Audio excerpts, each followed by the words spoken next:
Hello and welcome. Today we're going over a race car that you probably haven't driven. This is a Renault R.S. from 2016. Now this isn't to be confused with the Renault R.S. GT3 car. No. This is like the bigger brother to the GT3 car.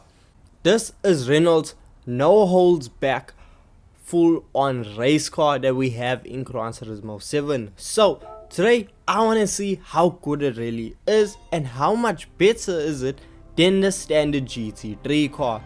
Now if you guys go on to enjoy this video, don't forget leave a like and subscribe for more content. Now straight away when we jump into a vehicle around Kyoto Driving Park, we are immediately greeted with a good handling vehicle. Obviously it's gonna perform incredibly well. It's a full-on race car. Now when it comes to acceleration and top speed, that isn't really this car's forte. When it comes to the end of the straightaway around Kyoto Driving Park, you're gonna be traveling at around 250 kilometers per hour. That's nothing mind-blowing at all. However, where this car absolutely flips the world upside down is when it comes to cornering. With the amount of downforce that this vehicle produces, you're able to take corners a lot faster than you might think. That's what actually caught me off guard. With me jumping from normal street cars where you have to really be confident in a vehicle, or you just have to take a corner really carefully to get around it in one piece and still go incredibly fast, that is not the case. With the Renault R.S. you foot flat and you just turn. That's all it is. You don't really need to stress about too much. The car is gonna get you around corners, and when it comes to braking, the car can stop on a dime. The braking system is absolutely perfection. But once again, it's a full-on race car. This is what you expect. Now the way that the suspension is set up, it is so ideal for track use. Once again, it is a race car and I know that, but even with some race cars, I feel like the suspension still needs a bit of tweaking. However, with this Renault, that is not the case. But for 500,000 credits, it is a bit steep. So around Kyoto Driving Park, you're gonna be setting lap times around the 1 minute 35 second mark, bone stock. Now there's something that you also need to watch out for when exiting corners and you have no traction on. The vehicle actually has a tendency to want to spin out, so that's something you just need to look at and be very wary of. Now if we head on over into the GT3 version of this car, completely bone stock, even though the car is heavier and also produces less power, somehow I was able to go a bit faster in the standard GT3 car than in the fully maxed out, the peak, or whatever you wanna call it. The GT3 car was just able to set lap times around the 1 minute 34 second mark with absolute ease, whereas the RS01, that car, I don't know, it was just harder to actually set faster lap times. Now when it comes to upgrading, this is where you really begin to notice a lot of differences. We see that we have the ability to add a fully customizable racing transmission, racing soft tires, and that's about it. And a high RPM turbocharger.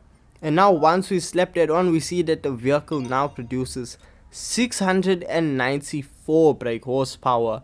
That is a substantial gain over the standard power. But if we upgrade the standard GT3 engine, well, we see that there's actually a big difference, because once we upgrade the standard GT3's engine, we see that we're left with 768 brake horsepower. That is a lot more than the other RS, which was quite surprising and actually caught me off guard. Only thing now that this normal RS has over the GT3 model has to be the fact that it's slightly lighter. But if we look at performance wise, the GT3 model will absolutely destroy the standard RS. Now when it comes to lap times around KL driving park, we see that the fully upgraded GT3 RS sets lap times around the 1 minute 29 second mark. Our fastest lap time being a 1 minute 29 dead.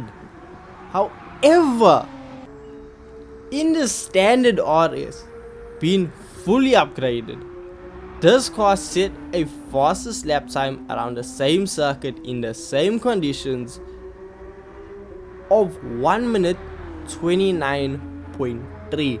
That was the fastest I was able to push it. So somehow I was able to go faster in the GT3 model than the standard RS model. And that really has to be down to the fact of, when it comes to if you want a vehicle to be a lot lighter or you want a vehicle to have a lot more power, I'm always going to be on the side of you need more power then less weight. I can have 1,000 horsepower and weigh a lot, or you can have 500 and weigh a little, but most of the time you're gonna find that the vehicle with more power, considering the fact of if the circuit has longer straightaways, it's gonna absolutely dominate. And that is exactly the case with these vehicles. But also a fun fact with these Renaults has to be that they have the same engine from a Nissan R35 GTR. Yes, it has a VR30, a DETT engine, and you can really hear it, and it's so unexpected, to be honest with you. How I really picked up with it was only once I fully upgraded the standard RS engine did I start picking up the notes of the GTR engine. Then I went back and I saw, hey, it actually has the same GTR engine, just tuned a little bit differently, hence the different power outputs. So my overall opinion with the RS, is it a go-to over the GT3 model? Absolutely not. 50,000 more is a bit outrageous. Okay, the only time you're gonna have some sort of a benefit is if you have to race these vehicles completely stock. But the thing is, with the standard RS model, you can't use it in online races. No, you are very limited. Doesn't count as a GT3 car, doesn't count as a road car, so you are shunned from a lot of events. However, the GT3 model, you can take it online, you can participate in daily races with that vehicle. But the RS01 from 2016, you cannot. So do I see you needing to own the RS01? Absolutely not. Pick up the RS01 GT3 and just use that. You're gonna get all the benefits of the RS01. However, you're gonna have a lot more versatility, have more power once fully upgraded, and set extremely similar and even faster lap times than the RS model. So with all this being said, hope you guys did going to enjoy this video. If you found it helpful, hit that like and subscribe button, and I'll see you guys in the next one. Peace.